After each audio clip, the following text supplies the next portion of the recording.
కలిసి యెషయా గ్రంథం 57వ అధ్యాయము 15వ వచనాన్ని అందరము కలిసి ఈ 15వ వచనాన్ని చదువుకుందాం.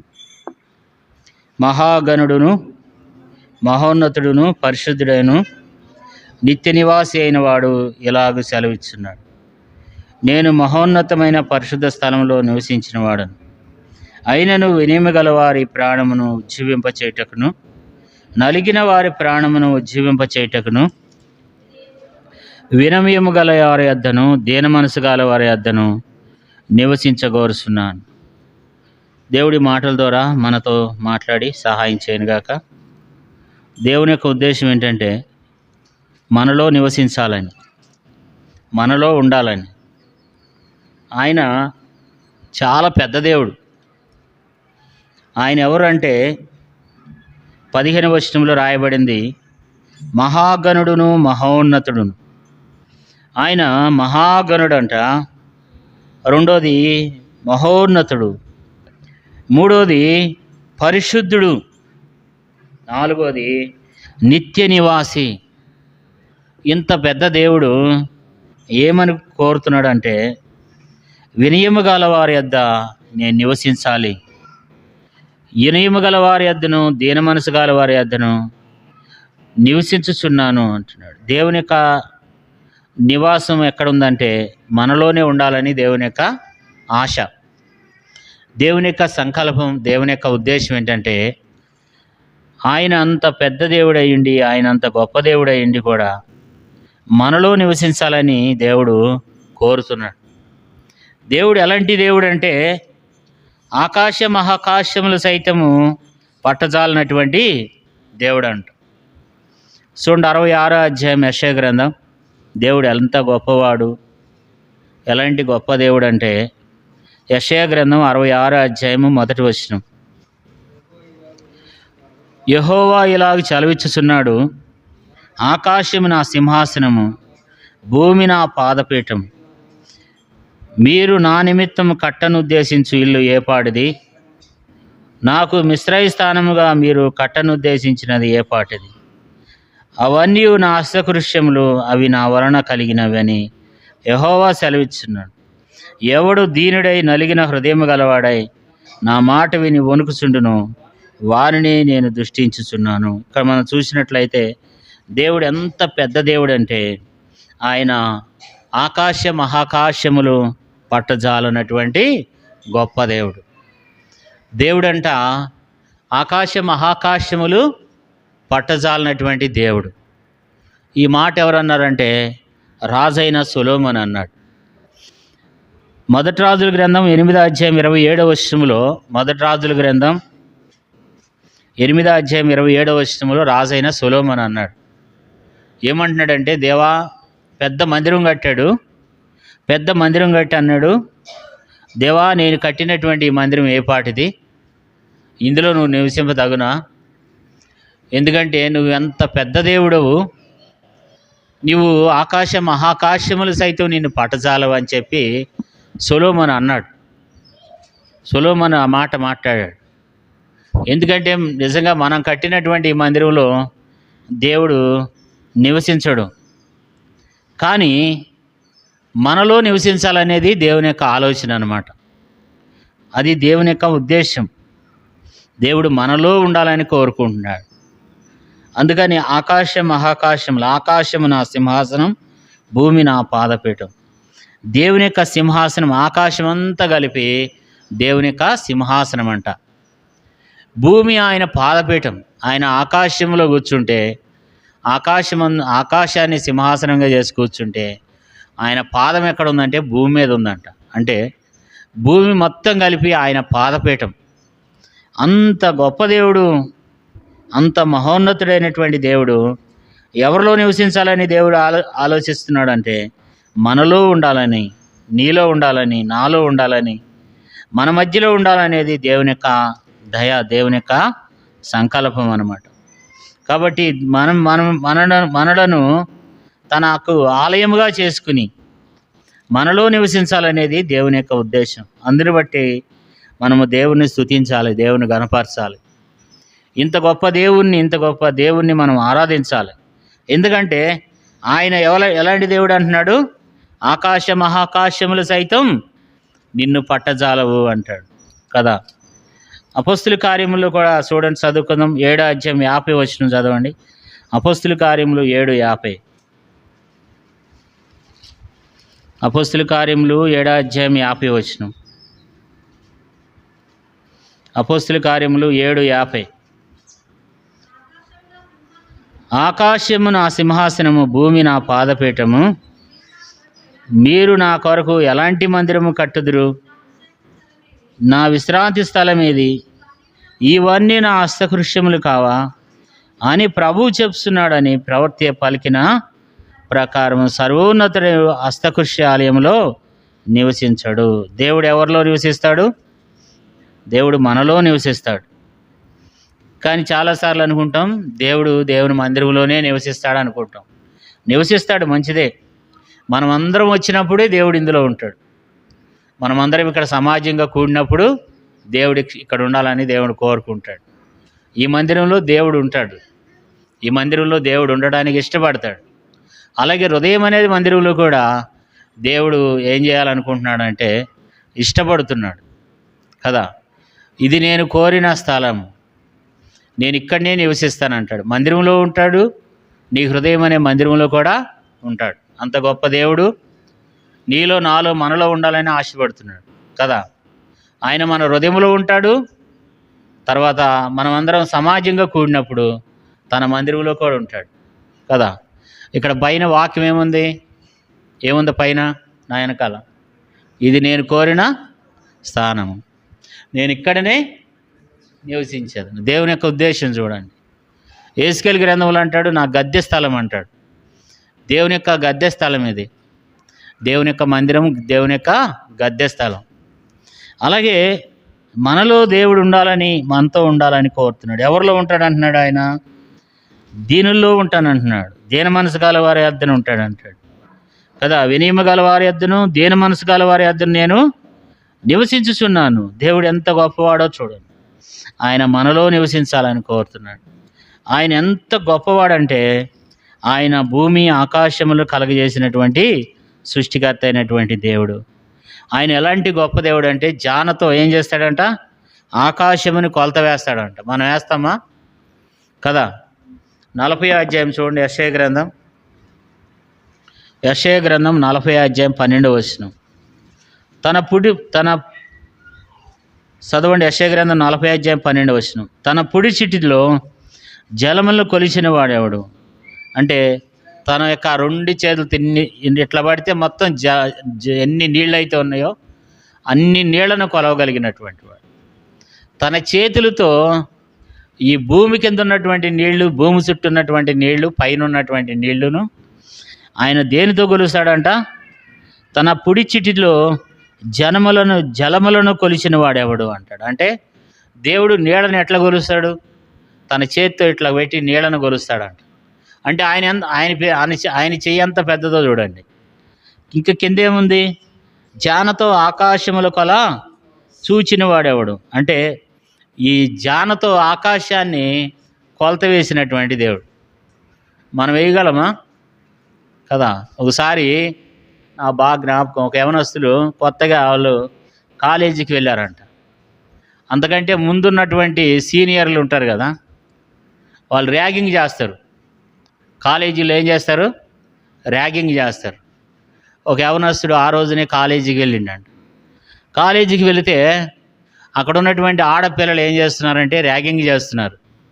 ఈ పిల్లాడిని చూడంగానే వాళ్ళు అన్నారంట, అబ్బా ఎంత చక్కగా నడిచి వస్తున్నాడు, ఎంత స్పీడ్గా ఉన్నాడు, ఎంత యాక్టివ్గా ఉన్నాడు. బాబు ఈ రాయి పెట్టి మన కాలేజీ గ్రౌండ్లో నువ్వు ఎక్కడి వరకు విసురుతావో అక్కడ వరకు విసిరమందంట.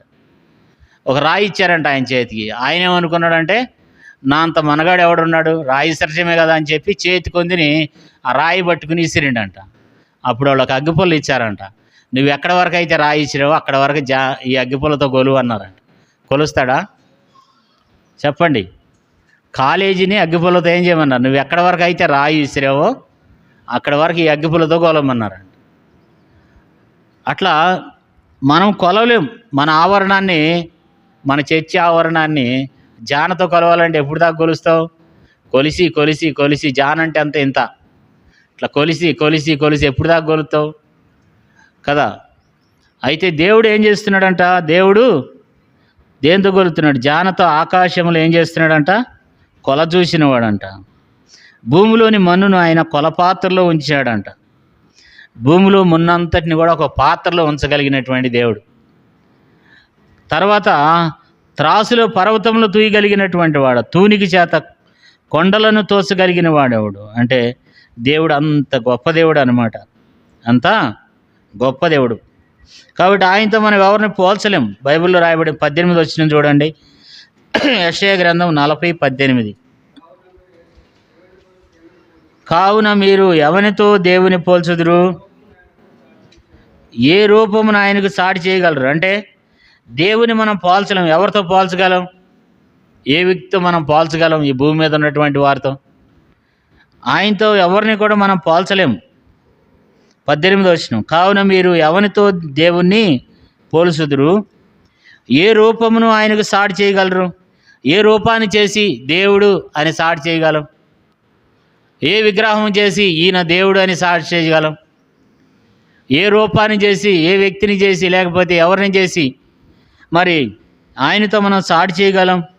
ఎందుకంటే ఆయన ఎవరు చెప్పండి, ఆయన ఎవరిని మనం పోల్చలేము. ఆయన అంత మహోన్నతుడు, ఆయన అంత గొప్ప దేవుడు. 25వ వచనాన్ని చదువుకుందాం. 25వ వచనం చదువుకుందాం.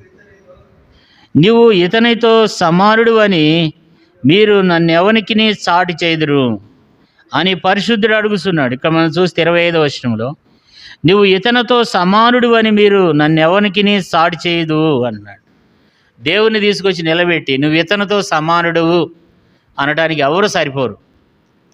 ఈ భూమి మీద ఉన్నటువంటి మనుషులతో, భూమి పుట్టింది మొదలుకొని ఇప్పటి వరకు కూడా దేవుళ్ళు దేవతలు అనబడినటువంటి వారే కానీ, మనుషులే కానీ, ఎవరైనా సరే ఆయన పక్కన నిలబెట్టి నువ్వు ఇతనితో సమానుడు అని మీరు నన్ను ఎవరికి సాటి చేయగలరు అని పరిశుద్ధుడు అడుగుతున్నాడు. అంటే అంత గొప్ప దేవుడు ఆయన. అలాంటి గొప్ప దేవుడు మనలో నివసించాలని, నీలో నివసించాలని దేవుని యొక్క ఆశ. అందుకని దేవుడు దీనులలో నివసించేటువంటి దేవుడు, దీనత్వం కలిగినటువంటి మనుషుల్లో నివసించేటువంటి దేవుడు.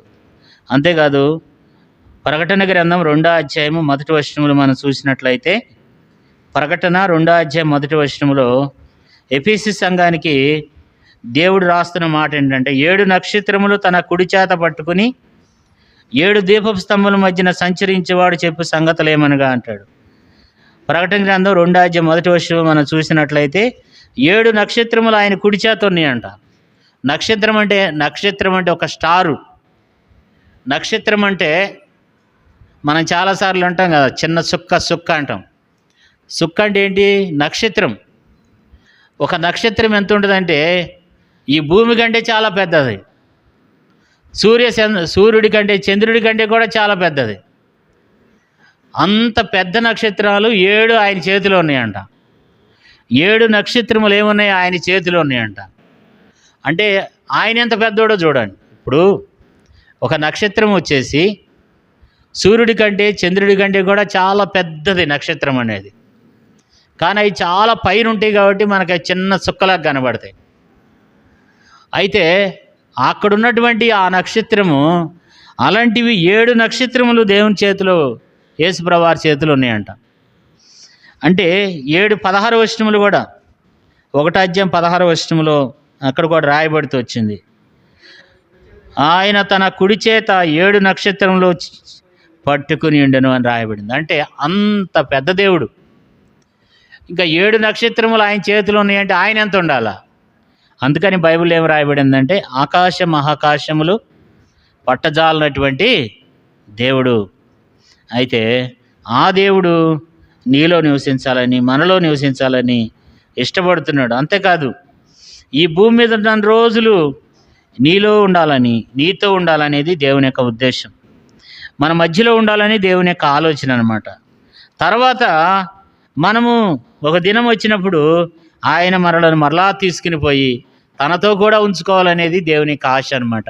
అందుకని దేవుని స్తుతించాలి దేవుని బిడ్డలారా. యోహాను సువార్త 14వ అధ్యాయము యోహాను సువార్త 14:2. యోహాను సువార్త 14:2. నా తండ్రి ఇంట అనేక నివాసములు కలవు, లేని ఎడల నేను మీతో చెప్పుదును. మీకు స్థలం సిద్ధపరచ వెలుచున్నాను. నేను వెళ్ళి మీకు స్థలము సిద్ధపరిచిన ఎడల నేనుండు స్థలంలో మీరు ఉండులాగున మరలా వచ్చి నా యొద్ద నుండుటకు మిమ్మల్ని తీసుకుని పోదును అంటాడు. కాబట్టి నేనుండు స్థలంలో మీరుండులాగన. కాబట్టి దేవుడు ఎంత ఆయన ఉండే స్థలంలో మనం ఉండాలనేది దేవుని యొక్క ఉద్దేశం. తర్వాత ఆయన ఎక్కడుంటాడు? ఆయన మనతో ఉంటాడు, మనతో కాపురం ఉండాలనేది దేవుని యొక్క ఉద్దేశం అన్నమాట. ప్రకటన గ్రంథం 21:3 చూడండి. ప్రకటన 21:3. అప్పుడు ఇదిగో దేవుని నివాసం మనుషులతో కూడా ఉన్నది, ఆయన వారితో కాపురం ఉండును, వారు ఆయన ప్రజల యందురు, దేవుడు తానే వారికి దేవుడయ్యండి, వారికి తోడయ్యండును కదా. దేవుడు ఏమై ఉంటాడంట? దేవుడు పరలోక రాజ్యంలో దేవుడు అంటున్నాడు, ఇదిగో దేవుని నివాసం మనుషులతో కూడా ఉన్నది, ఆయన వారితో కూడా కాపురం ఉండు, వారు ఆయన ప్రజల యందురు, దేవుడు తానే వారికి దేవుడయ్యండి, వారికి తోడయ్యండును అంటాడు. అంటే దేవుడు మనతో కాపురం ఉండాలని, మన మధ్యన ఉండాలని, మనతో ఉండాలనేది దేవుని యొక్క దయా సంకల్పం. అందుని బట్టి దేవుని మనము ఈ ఉదయకాల సమయంలో దేవుని మనం స్తుతించాలి, దేవుణ్ణి ఆరాధించాలి, దేవుని మనము మహింపరచాలన్నమాట. అందుకని దేవుడు ఏమంటాడంటే, నేను మీ మధ్యలో ఉంటాను అంటున్నాడు. జపన్య గ్రంథం 3:15. జపన్య 3:15.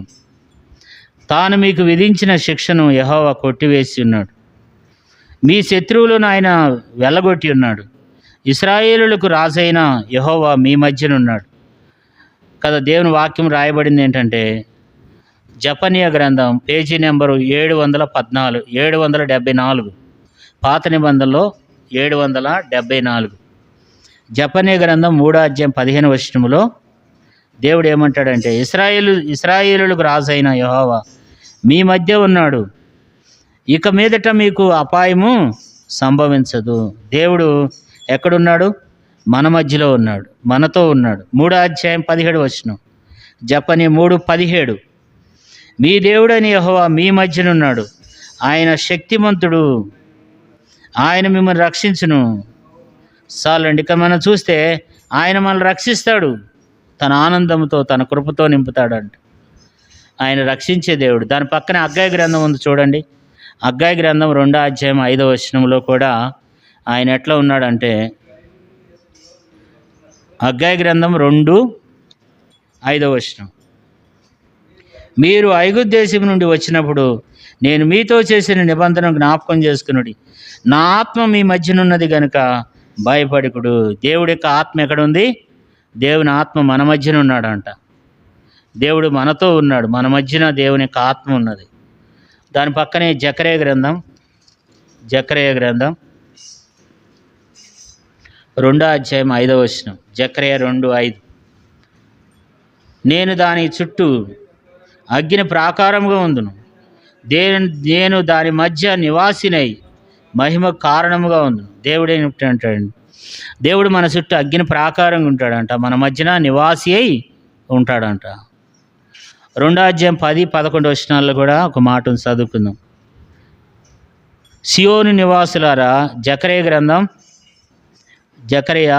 2:10-11. సియోను నివాసులారా, నేను వచ్చి మీ మధ్య నివాసం చేస్తును, సంతోషంగా నుండి పాటలు పాడి, ఇదే యెహోవా వాక్యం. ఆ దినముల అన్యజనులను యెహోవాను హత్తుకుని నాకు జనులగుదురు, నేను మీ మధ్యన నివాసం చేతును. ఇక్కడ మనం చూసినట్లయితే చాలండి. ఇక్కడ మనం చూసినట్లయితే దేవుడు ఏమంటాడంటే, నేను మీ మధ్య నివాసం చేస్తాను. దేవుడు మనలో ఉండాలని, కాబట్టి మనలో నివాసం చేయాలని, మనతో ఉండాలనేది దేవుని యొక్క ఆలోచన, దేవుని యొక్క ఉద్దేశం. కాబట్టి ఎంత గొప్ప దేవుడైతే ఆయన మనలో ఉండాలని ఇష్టపడుతున్నాడు. ఆకాశ మహాకాశములు పట్టజాలనటువంటి దేవుడు నీలో నాలో ఉండాలని, వినయము గలవారి యొద్ద, దీన మనసు గలవారి యొద్ద నివసించాలని దేవుడు కోరుకుంటున్నాడు. మనలో ఉండాలనే దేవుని యొక్క ఉద్దేశం. మరి ఇంత గొప్ప దేవుణ్ణి మనం ఆరాధిద్దాం, ప్రభా మీరు నాలో ఉన్నందుకై స్తుతిస్తున్నాను. అయోగ్య దాసురాలైన నేను, అయోగ్య దాసుడైన నన్ను కరుణించి దేవా మీరు నాలో ఉంటున్నందుకై స్తుతిస్తున్నాను. నాలో ఉండటానికి, పాపాత్ముడైన నాలో నివసించడానికి నువ్వు ఇష్టపడినందుకై దేవా నేను నిన్ను స్తుతిస్తున్నాను. నా మధ్యలో ఉండటానికి నువ్వు ఇష్టపడినందుకై స్తుతిస్తున్నాను. నా మధ్యన మీరు ఉండటానికి ఇష్టపడినందుకై మిమ్మల్ని స్తుతిస్తున్నాను. దేవా నాలో ఉండటానికి నేను మీరు ఇష్టపడినందుకై స్తుతిస్తున్నాను. ఈ పాపాత్ముడైన నాలో, ఈ పాపాత్మురాలైనటువంటి నాలో ఉండటానికి, నాతో ఉండటానికి ఇష్టపడినటువంటి దేవుడు, నా హృదయంలో ఉండటానికి ఇష్టపడినటువంటి దేవుడు. దేవా వినయము గల వారి యొద్ద, దేని మనసు గల వారి యొద్ద నివసించడానికి ఇష్టపడినటువంటి దేవుడు, నాలో నివసిస్తున్నందుకై దేవా నేను నిన్ను స్తుతిస్తున్నాను, ఆరాధిస్తున్నానని చెప్పి దేవుని మనము ఆరాధన చేద్దాం. దేవుని కొద్ది మాటలతో దేవా పాపిని, పాపాత్ముడైన నన్ను